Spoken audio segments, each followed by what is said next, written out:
Nobody tells you that a raise can actually make you poorer. But that's exactly what happens to millions of people every single year, and most of them never see it coming. By the end of this, you'll understand the invisible mechanism that quietly drains your financial progress, and more importantly, you'll know exactly how to stop it before it stops you.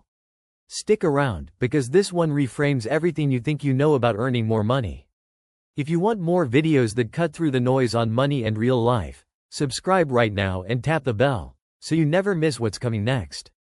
Picture a young professional. Let's call her Maya. She lands a promotion, gets a 20% raise, and feels that electric rush of possibility. She deserves it. She worked hard. And now, finally, she can breathe a little easier. So she upgrades her apartment. Nothing crazy, just a nicer neighborhood, a little more space. She starts grabbing lunch instead of packing it. She joins a gym with a rooftop pool because, honestly, she earned it.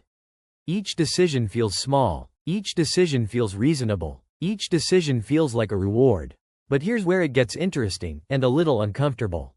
Imagine Maya is hiking toward a mountain peak. That peak represents financial freedom, the point where her money works harder than she does. Every morning she straps on her backpack and starts climbing. But every new subscription, every upgraded habit, every "I deserve this" purchase quietly drops a rock into that backpack. She doesn't feel the first rock. She barely notices the second. By the 6th month after her raise, she's carrying 40 extra pounds up a steep hill and wondering why the peak feels further away than it did before she got promoted. That's lifestyle inflation. It doesn't announce itself. It doesn't send a warning. It just grows, one comfortable choice at a time. Here's the number that should stop you cold. Studies on consumer behavior consistently show that most people absorb 80 to 100% of every raise they receive within 6 months. Not through reckless spending, through gradual, reasonable feeling upgrades. The raise arrives. The lifestyle expands to meet it. The savings gap stays exactly the same. If you've ever gotten a raise and somehow still felt like you were running out of money before you ran out of money, then this next part is specifically for you.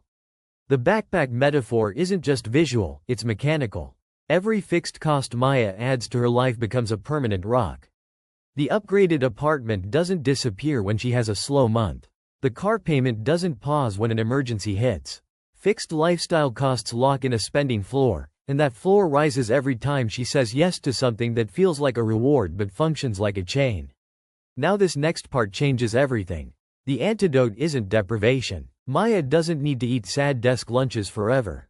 The move is to automate the gap before lifestyle inflation can claim it. The moment a raise hits, she routes the difference, or at least half of it, directly into an investment account before she ever sees it in her checking balance. What the eye doesn't see, the hand doesn't spend. She still upgrades her life, but she upgrades her future first. Wait, ask yourself this. When did you last give your future self a raise? Most people give every raise to their present self. The present self is loud, immediate, and very convincing. The future self is quiet, patient, and completely dependent on the choices you make today. Maya's backpack gets lighter the moment she starts treating her savings rate like a non-negotiable bill. Not a leftover, not a maybe, not a whatever's left at the end of the month.